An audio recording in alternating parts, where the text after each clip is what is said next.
Welcome back, everyone. I'm Professor Amit Brambhat, and today we're going to be covering Chapter 4 on functions. Up to now, we have written direct sequential instructions, but as your program grows, copy-pasting code blocks becomes a nightmare. Today, we're going to be learning the art of modular programming.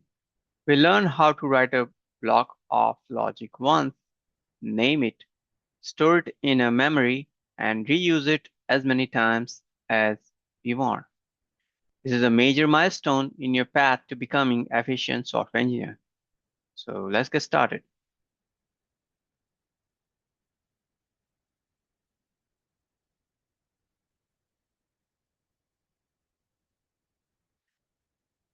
Stored and reused steps.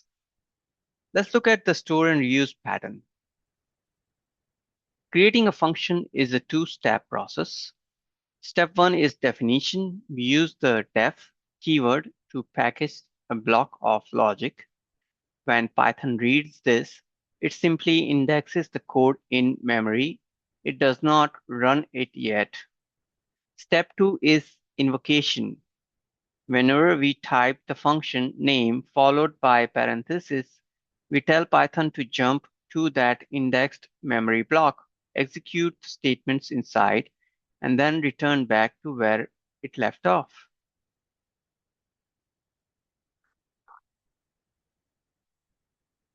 Two types of functions. In Python, we work with two categories of functions. First, we have built-in utilities that come pre-packaged with the language like print, input, type, etc. Second, we have user-defined functions, blocks of code that you write yourself to solve custom problems.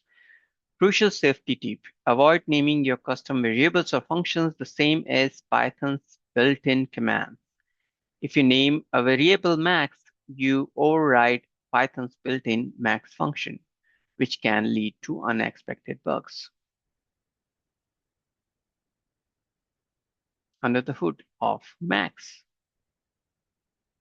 To understand how functions work, let's look at under the hood of a built-in function like max. When we call max hello world, we pass a string as input. Python takes that input, runs it through an internal pre-written algorithm to find the character with the highest ASCII to value and returns W as a result. You do not need to know the complex sorting code inside max to use it. You only need to know its input expectations and what it outputs. This is the power of abstraction. Functions are also critical for managing variable types. Sometimes Python performs implicit conversions automatically, like converting an integer to a float when they are mixed in a math operation. But other times you must perform explicit casting by using built-in functions like float, integer, or str. You can force Python to convert variables between types safely.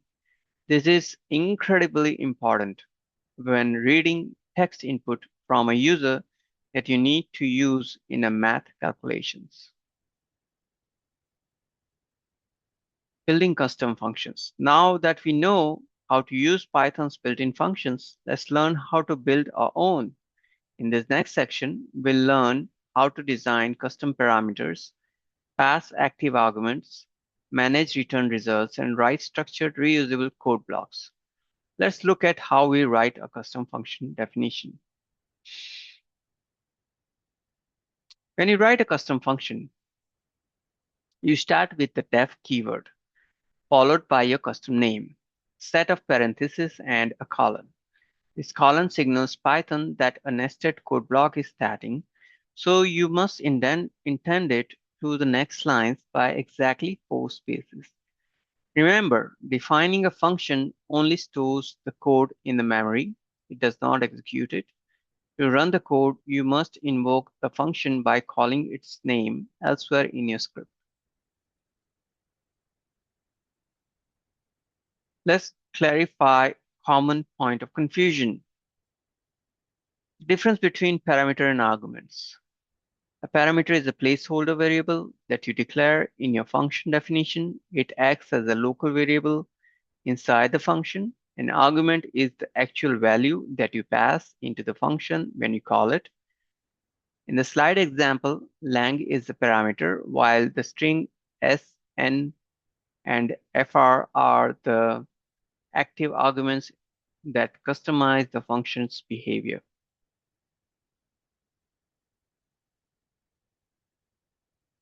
Returning values, fruitful versus void. The fruitful functions. Functions can be divided into two logical types, fruitful and void. Fruitful functions calculates a result and explicitly sends it back to the calling statement using the return keyword. This return value can be stored in a variable or used in expression.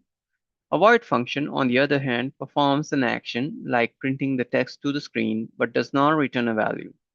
If you try to assign a void function to a variable, the variable will simply hold Python's none object.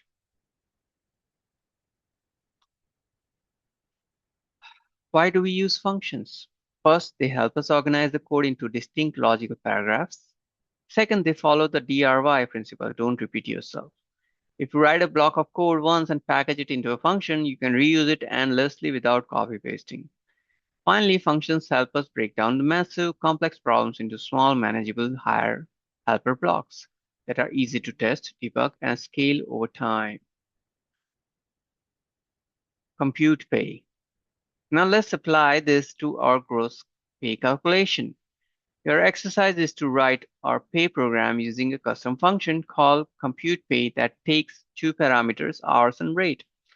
The function must calculate standard hours and any overtime hours at time and a half and return the total pay.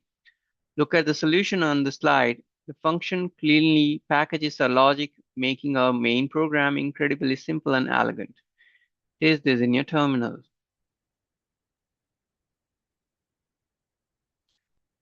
Again, if you have any questions, feel free to email me and then we'll go over and clarify your doubts. Thank you. See you in the next class.